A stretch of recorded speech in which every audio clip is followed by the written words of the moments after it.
Examples of diseases. Diseases such as influenza, common cold, bacillary dysentery, measles, AIDS, cholera, syphilis, whooping cough, tuberculosis, tetanus, malaria, amoebic dysentery, athlete's foot, ringworm. Host and pathogens. A person or other animal in which the pathogen lives and breeds is called a host. Diseases caused by pathogens can be passed from one host to another, known as transmissible diseases. Keywords. Pathogen, a microorganism that causes disease. Host, an organism in which a pathogen lives and reproduces. Transmissible disease, a disease that can be passed from one host to another. Transmissible diseases are caused by pathogens. Body defenses against pathogens. Pathogens, including the virus that causes encephalitis and the bacterium that causes cholera, are transmitted in water. If you swim in water that contains these pathogens, or drink water containing them, you run the risk of catching these diseases. These pathogens can also get onto your hands if you touch anything that contains them, and then be passed into your body when you eat food that you have touched or touch your mouth with your fingers. Skin defense. Skin prevents pathogens from entering the body. If the skin is broken, a blood clot forms to seal the wound and stop pathogens from getting in. Stomach's role. The stomach contains hydrochloric acid, which kills a lot of the bacteria in our food. Natural defenses. The human body has many natural defenses against pathogens. Some of them prevent pathogens from getting to parts of the body where they could breed. Figure 10.6 shows some of these defenses. Pathogens that manage to get through all of these defenses are usually destroyed by white blood cells. We saw that some of these cells take in and digest the pathogens by phagocytosis, while others produce chemicals called antibodies that incapacitate or directly kill the pathogens. Additional defenses. Hairs in the nose help to filter out particles from the air, which could contain pathogens. If we smell or taste food that is bad, we don't want to eat it, or it might make us sick. Mucus in the airways traps bacteria. Then they are swept up to the back of the throat and swallowed, rather than being allowed to get into the lungs. Water as a source of pathogens. Water, for example, from a dirty container or from a river or lake, can contain many different pathogens. Some of these are very dangerous, such as the bacterium that causes cholera or the virus that causes polio. Food safety. Keep animals away from food. Animals are even more likely to have harmful bacteria on them than you are, so they should never be allowed to come into contact with food. Some are particularly dangerous. Houseflies usually have harmful bacteria on their feet because they may have been walking on rubbish, faces, or dead animals. And when flies feed, they spit saliva onto the food. Rats and mice often carry pathogens. Covering food to keep flies and other animals from touching it is always a good idea. Houseflies can transmit pathogens to food, on their feet and in their saliva. Temperature control. Bacterial spores are killed in a pressure cooker at 120 degrees Celsius within 15 minutes at 120 degrees Celsius. Boiling water at 100 degrees Celsius. Most growing bacteria are killed if exposed to temperatures above 65 degrees Celsius. Body temperature is 37 degrees Celsius, and most growing bacteria grow well between room temperature, 10 degrees Celsius and 48 degrees Celsius. Skin hygiene. Human skin makes an oil that helps to keep it supple and waterproof. If the skin is not washed regularly, this oil can build up, as can dirt from things that we have touched. When we are hot, we produce sweat from sweat glands in the skin. The evaporation of water from the sweat helps us to keep our body temperature from rising too high. If oil, dirt, and sweat are left on the skin for long, they provide breeding grounds for bacteria. These can produce substances that smell unpleasant. Washing regularly, using soap and shampoo to help to remove oils, prevents this from happening. Sewage risks. This open drainage canal contains rubbish and raw sewage, a major health risk to people living in this area. Raw sewage contains many bacteria and other microorganisms, some of which are likely to be pathogens. People who come into contact with raw sewage may get ill, especially if it gets into their mouths. Disease and cholera are just two of the serious that can be transmitted through water polluted with raw sewage. Cell damage and toxins. Once inside the body, some pathogens damage cells by living in them and using up their resources.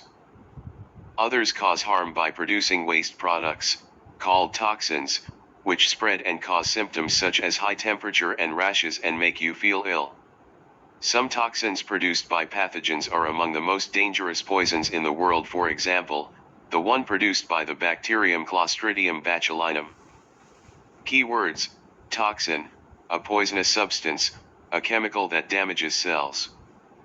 Symptoms, features that you experience when you have a disease.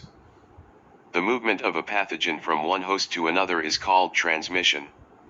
The entry of the pathogen into the body is known as infection. There are several ways in which transmission and infection can happen. Keywords: transmission, the movement of a pathogen from one host to another. Infection, the entry of a pathogen into the body of a host.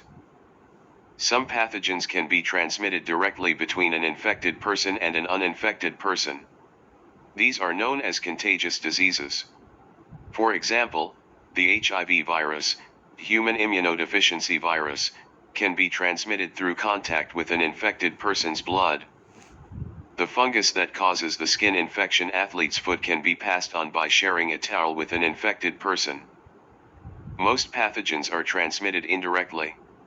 This can happen through breathing in droplets containing pathogens, touching a surface that someone with the pathogen has touched, containing pathogens, eating food or drinking water that contains pathogens, contact with animals that are carrying pathogens.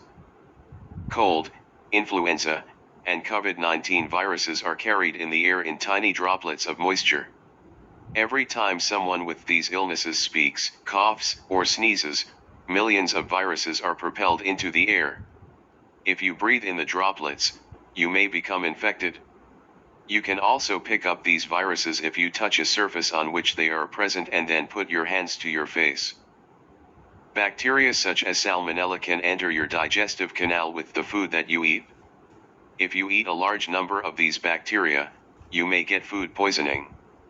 Fresh foods such as fruit and vegetables should be washed in clean water before you eat them. Cooking food typically destroys bacteria. Keywords: food poisoning, illness caused by eating contaminated food. This food from a street stall is safe to eat because it has just been cooked, and the seller has reduced the risk of contaminating it with harmful bacteria by wearing gloves to protect the food. Pathogens, including the virus that causes meningitis and the bacterium that causes cholera, are transmitted in water. If you swim in water that contains these pathogens or drink water containing them, you run the risk of catching these diseases. Figure 10.5. These pathogens can also get onto your hands if you touch anything that contains them and then be passed into your body when you eat food that you have touched or touch your mouth with your fingers. Many pathogens, such as the bacterium that causes cholera, topic 10.2, or the virus that causes polio, can contaminate water. A clean water supply is one of the most basic health needs. In many countries, clean, safe water is supplied to homes and industries by a network of pipes. Before entering the pipes, the water is filtered to remove dirt, and then treated with chlorine to kill all the microorganisms in it. Where there is no piped water supply, people may be able to collect clean water from a communal source, such as a tap or deep well. Figure 10.7. Figure 10.7, where clean water is not supplied through pipes, a deep well can be the best source of water. It is even better if the water is boiled before use, to kill any pathogens it might contain. Image link for figure 10.7. Food hygiene. Good food hygiene makes it much less likely that someone eating the food you have prepared will get ill. Most food poisoning is caused by bacteria, so understanding the conditions that bacteria need for growth and reproduction can help us keep them under control. Preparing food in a hospital kitchen. Do not keep foods at room temperature for long periods. Figure 10.10 shows how bacterial growth and reproduction are affected by temperature. If there are even just a few harmful bacteria on food, these can reproduce and form large populations if the temperature is right for them. Keeping food in the fridge slows down bacterial growth. Cooking food at a high temperature will kill most bacteria. If cooked food is reheated, it should be made really hot, not just warmed. Keep raw meat away from other foods. Raw meat often contains bacteria. This is not a problem if the meat is to be cooked because these bacteria will be killed. However, if the bacteria get onto other foods that might be eaten raw, then they might breed there. In any case, foods such as salads and vegetables that are to be eaten raw should be washed in clean water before eating, unless they have been packaged so that they cannot be contaminated with bacteria. Personal hygiene. Personal hygiene means keeping your body clean. This can greatly reduce the risk of getting or passing on transmissible diseases. We have already seen how important this is when preparing or eating food. Washing with soap reduces the risk of transferring pathogens. There are also millions of bacteria inside our mouths. Most of these are harmless and may even be beneficial to us. But some of them can cause bad breath and tooth decay. Brushing teeth twice a day, and perhaps also using a mouthwash, can keep these harmful bacteria under control. Waste disposal. We produce an enormous amount of rubbish each year. Waste food, cardboard and paper packaging, bottles and cans, newspapers and magazines, plastic bags, old tires, anything that we have finished with and no longer want to use are all thrown away. Sometimes, this waste simply accumulates close to where people live and work, figure 10.12. Animals such as houseflies, rats, and stray dogs may forage for food in the rubbish. Bacteria breed in the waste food. Dangerous chemicals seep out of the rubbish, polluting the ground and waterways. In many countries, waste is regularly collected and taken to landfill sites. In some places, nothing is done to make the landfill site safe, but good management can avoid the risk of infection and pollution. Figure 10,13 shows a well-designed landfill site. Only licensed operators are allowed to add material to the site, and the rubbish is checked as it is brought in, to make sure that nothing really dangerous is included. The rubbish is added in even layers and is compacted, pressed down, to reduce the space it takes up. Sewage treatment. Sewage is waste liquid that has come from houses, industry, and other parts of villages, towns, and cities. Some of it has just run off streets into drains when it rains. Some of it has come from toilets, bathrooms, and kitchens in people's houses and offices. Some of it has come from factories. Sewage should not be allowed to run into rivers or the sea before it has been treated, figure 10.14. This is because it can harm people and the environment. Untreated sewage is called raw sewage. Cholera. Cholera is a serious transmissible disease caused by a bacterium. Cholera bacteria can be spread through food that has been contaminated with feces from an infected person. In places where people are forced to live in unhygienic conditions, such as in refugee camps, cholera can spread very rapidly.